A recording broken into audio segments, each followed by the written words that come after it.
The tides are rising, and the King of Atlantis will rise to meet it. Welcome back to our fan favourite character builds, and how to create them in Dungeons & Dragons 5e. Today we'll be creating Arthur Curry, the Aquaman. Any comic book fan knows that Aquaman is the baddest thing in any ocean, and even on land he is capable of going toe-to-toe with DC Comics' biggest bruisers. So let's build this aquatic titan and prove once and for all who is king.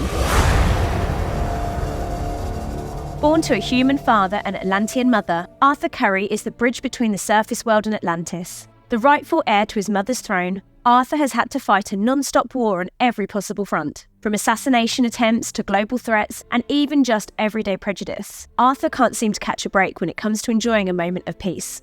Thankfully, his wife Mira and his friends in the Justice League are always there to have his back, even if he does butt heads with them sometimes. Some of Earth's worst supervillains come from under its oceans, and Aquaman has suffered the scars of battle time and time again. We will be bringing the flavour of all the majesty and power of the King of Atlantis to your tabletop in this D&D character build.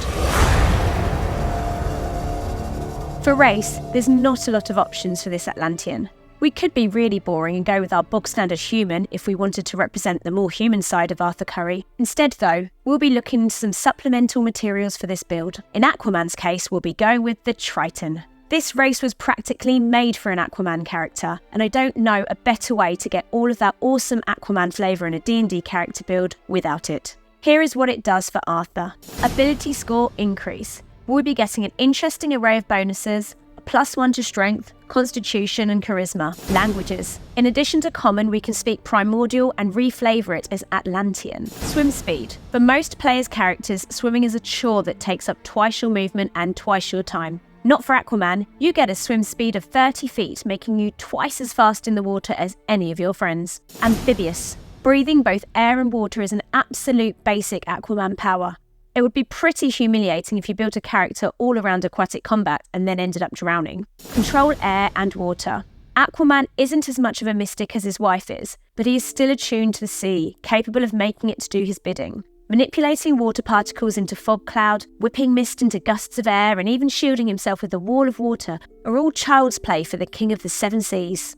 Emissary of the sea. He can talk to fish. Yup, fish. The best use of this is the way that Aquaman uses it, to persuade ocean life to come to his aid. Talk to your dungeon master and see if you can use your social skills to sway the less humanoid subjects of your domain to lend a helping fin. Guardian of the depths. Even if you hide in the crushing depths of the ocean, Aquaman will find you. This gives you a welcome cold resistance and you can't be damaged by water pressure.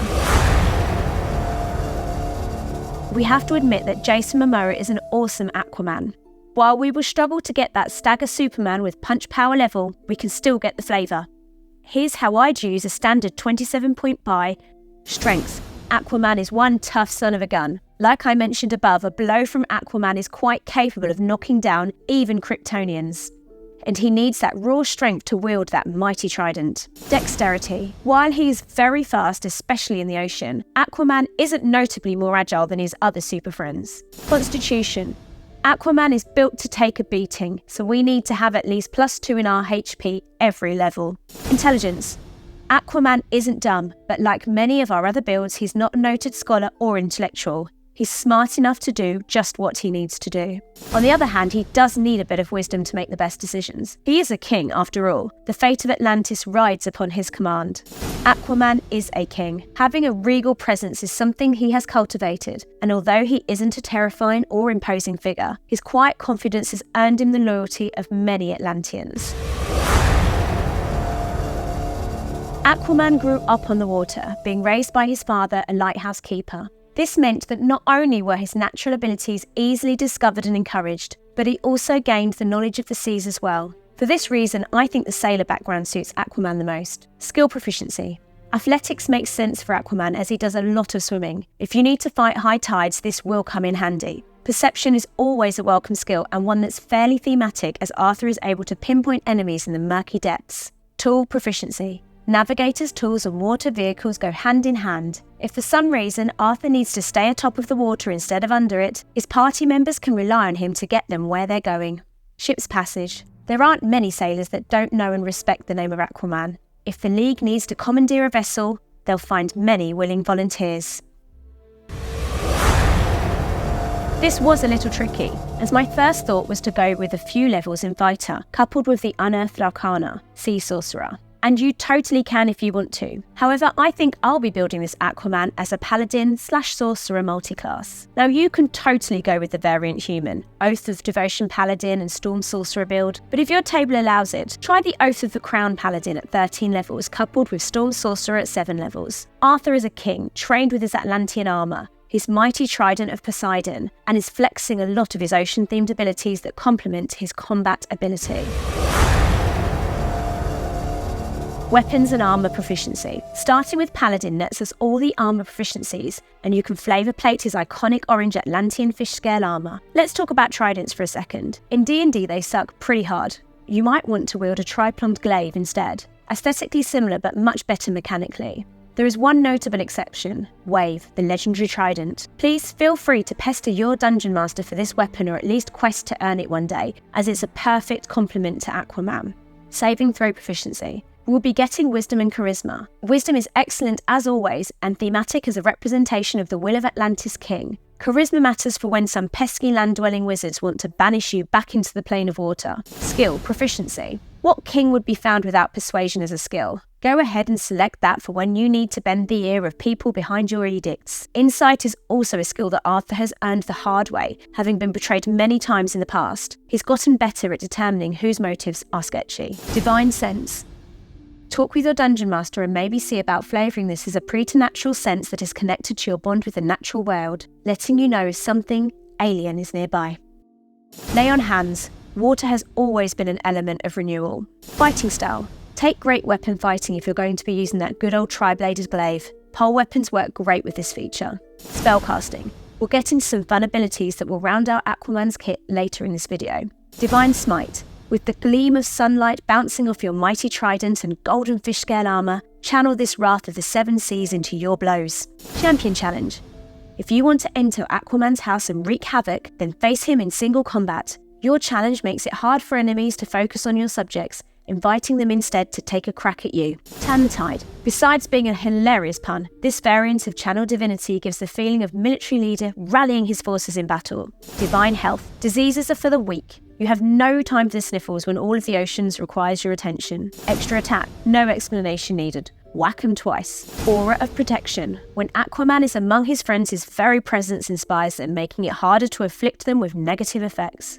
Divine allegiance. Even better if your ally is in danger. Substitute your own health for theirs. Arthur is nothing if not self-sacrificing. Aura of courage. The King of the 7 Seas does not make the world fear part of his vocabulary. Neither should any that follow him. Improved Divine Smite. The divine right of kings is not just to rule, but to look totally awesome when they slice and dice their enemies with their majestic power. Cleansing Touch. Building off the Healing Touch, this will round out our kingly attributes by letting us put the hand of mentorship on an ally and dismiss a negative effect that plagues them. Wind Speaker. Unnecessary with our Triton race, but if you go human, this will be handy. Tempestuous magic. Dolphins leap up out of the water when you manipulate it, propelling yourself forward with the stormy magic of the seas. Font of magic. Using your powers will feel a lot less like wizardly spellcasting, and more like using superpowers with spell points.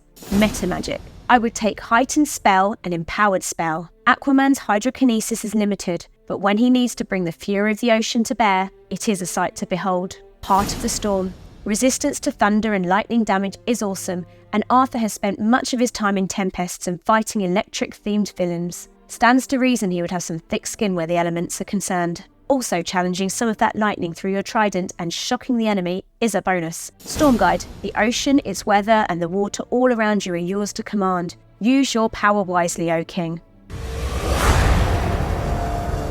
If your stats are solid, then Aquaman could be a few feats in the right place to round him out as the ultimate ocean warrior. Polar Master. Pretty sure this needs no explanation. Use that bonus action for a free trident butt attack. Maximise your attack options.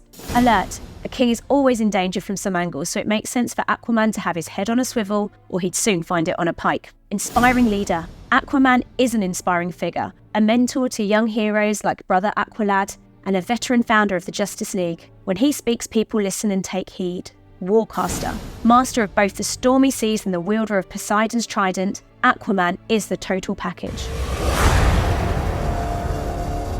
Spells. Water lightning, oh so frightening. In no particular order, here are some spells that mimic his powers and really lend into the flavour of the king. Command. Access that little part of the foe's brain that they have in common with the ocean's creatures and force them to obey a brief command. Heroism. An encouraging word from a hero of Aquaman stature can invigorate anybody. Purify food and drink. That's some fun poison you've got in my cup of wine.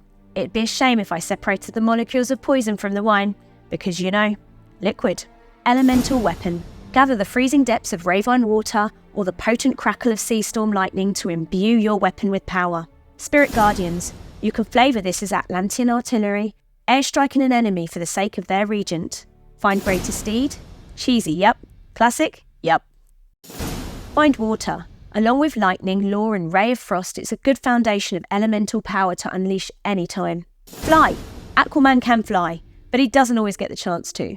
When you're on land, keep up with the rest of the Justice League. Lightning bolt. Channel the wrath of Poseidon at your enemies. Tidal wave. Unleash the ocean upon your foes. Wall of water. This wall won't cost $5 billion, but it will keep your enemies away. Water walk. For when you want to flex on Michael Phelps, just take a stroll, bro. Look to the seas and give your best war cry. The king has arrived. Let us know in the comments what you would like to see next. Until next time.